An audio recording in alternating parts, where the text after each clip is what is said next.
আপনি প্রচুর কাজ করছেন, দিনের শেষে অতিরিক্ত পরিশ্রম করছেন, কিন্তু আপনার হাতে কোনোটাতেই পয়সা টিকছে না। দিনের শেষে দেখছেন লোন আর ইএমআই আপনার সমস্ত কিছু খেয়ে নিচ্ছে। এই সমস্ত হওয়ার কারণটা কি? যদি জানতে চান তবে অবশ্যই আজকের এই বিষয়বস্তুটা নিয়ে আলোচনা করছি, সেটা দেখুন সম্পূর্ণ। ভিডিওটা স্কিপ করবেন না, আর পারলে পরে আমার চ্যানেলটিকে লাইক করে দেবেন, সাবস্ক্রাইব করবেন, যাতে সকলেই এই বিষয়গুলি জানতে পারে। নমস্কার, আমি অ্যাস্ট্রোলজার আচার্য দেব শাস্ত্রী। আপনারা দেখছেন আমার ইউটিউব চ্যানেল অ্যাস্ট্রো বাংলা। প্রতিদিন নতুন নতুন ভিডিও দেখার জন্য এবং আমার ভিডিও বানানোর প্রতি আগ্রহ বাড়ানোর জন্য আমার চ্যানেলটাকে অবশ্যই সাবস্ক্রাইব করবেন এবং লাইক করে দেবেন।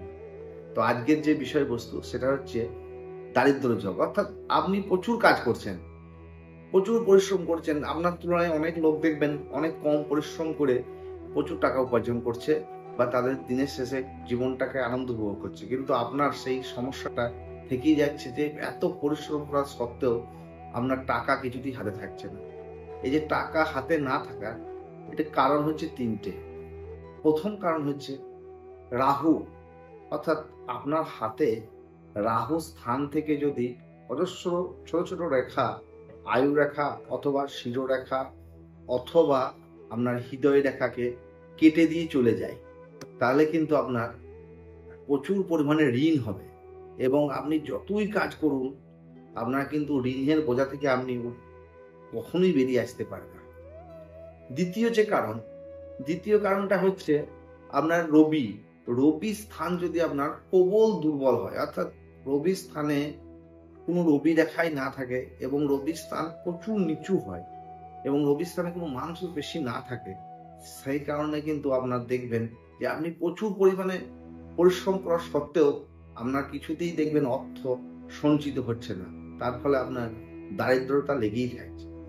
তৃতীয় যে কারণ, সেটা হচ্ছে সব থেকে বড় কারণ, সেটা হচ্ছে আপনার জন্মচাটে যদি রবি দুস্থানগত অবস্থায় বসে থাকে, অর্থাৎ দুস্থানগত বলতে 12তম ঘরে বসে থাকে, আর রবি যদি শুক্র সঙ্গে নিম্ন ঘরে অবস্থান করে, তাহলে কিন্তু আপনার অতীব দারিদ্র যোগের সৃষ্টি হবে।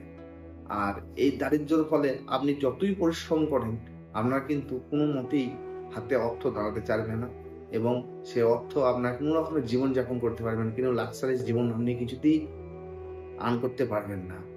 এখান থেকে বেরোনোর একটা পদ্ধতি আছে, এই পদ্ধতিটি যদি আপনি করতে পারেন তাহলে কিন্তু আপনার জীবনে এই দারিদ্রতা থেকে কিছুটা হলেও মুক্তি লাভ করবে।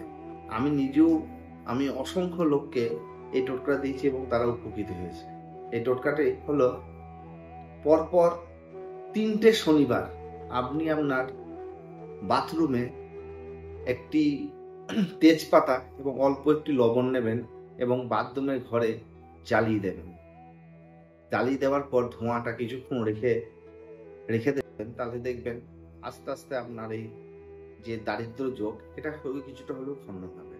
আর পারলে কোনো অ্যাস্ট্রোলজারকে অবশ্যই আপনার জন্মচার পরীক্ষা করাবেন, আপনার হস্তরেখা পরীক্ষা করাবেন। আর যদি কোনো কারণে কিছু সমস্যায় পড়েন তাহলে আমার নিচে দেয় কন্ট্যাক্ট নম্বরে অবশ্যই যোগাযোগ করুন। নমস্কার।